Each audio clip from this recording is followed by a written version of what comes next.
By now, I hope that it's clear that your imagination is actually the source of your stress and anxiety. As I've said before, we don't need bad things to actually happen to us to be stressed out. All we need is to imagine them, and the same chemical response happens, that flooding of cortisol. Now let me ask you something.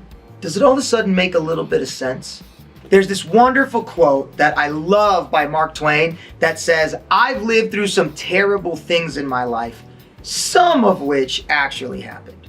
I don't say any of that to downplay or downgrade the real life problems you have in your life. But just like that deer running from that mountain lion a bit ago, you need to trust your brain and your emotional processes to know when you're faced with real problems, real danger, your brain's gonna give you everything you need to handle it. Cortisol, in that case, is your friend. It makes you focused on the problem, it gives you all the energy and adrenaline you need to conquer it, and as soon as it's conquered, you're good, you're safe.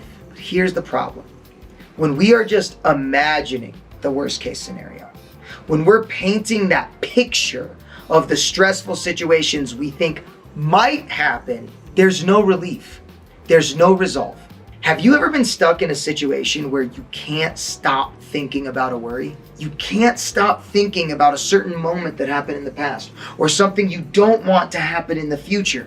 That's cortisol, making you hyper-focused on whatever it is you're worried about.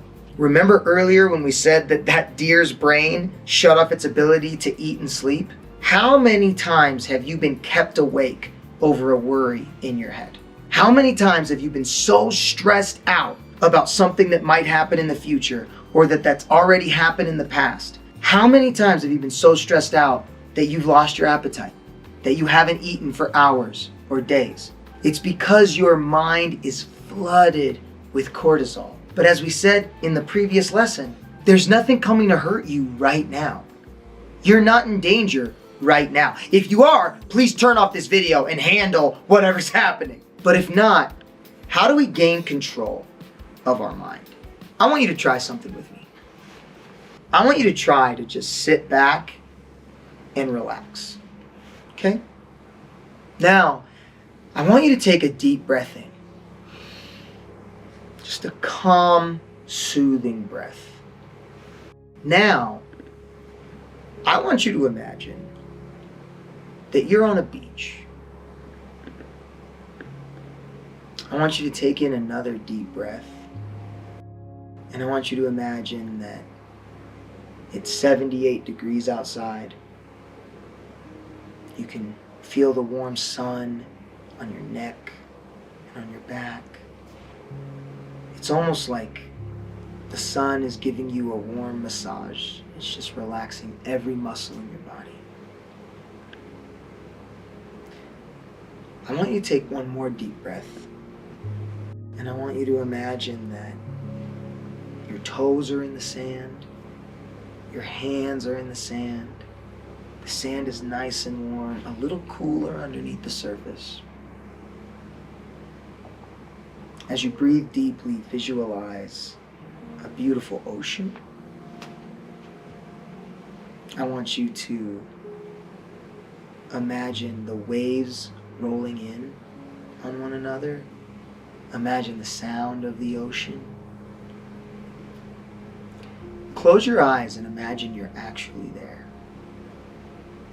You can hear the roar of the waves and a palm tree flapping in the distance. With another deep breath, I want you to imagine that your loved ones are there. I want you to imagine that those that you love most are right next to you and that they're safe. There's no one coming to hurt them.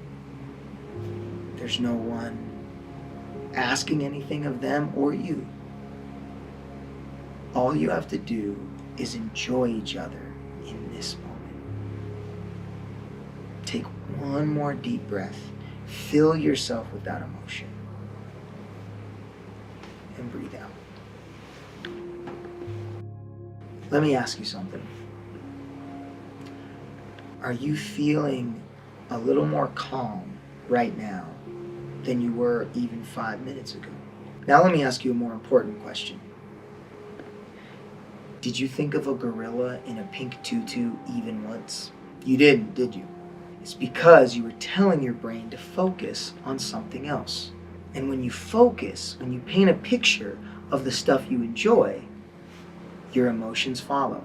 So now here's the third and most important question. Do you still have problems? Do you still have things that are stressing you out in life? The answer is, of course, yes. But just for a moment, you were able to take control of your imagination, and your thoughts were able to put you in a better feeling.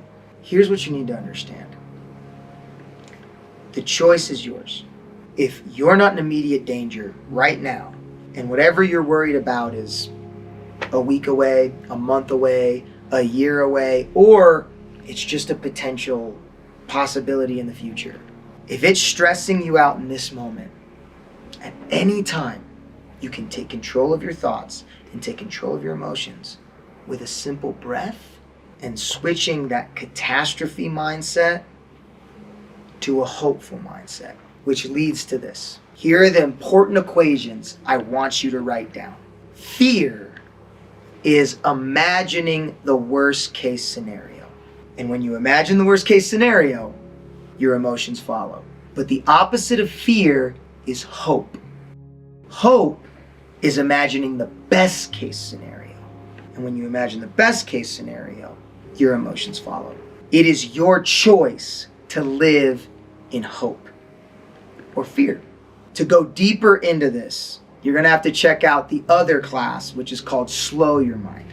We go really deep into how to take this concept and really run with it. But for right now, what I want you to understand is that those emotions that you're feeling at any time are coming from the thoughts you're thinking. If you can control your thoughts, you can control your feelings.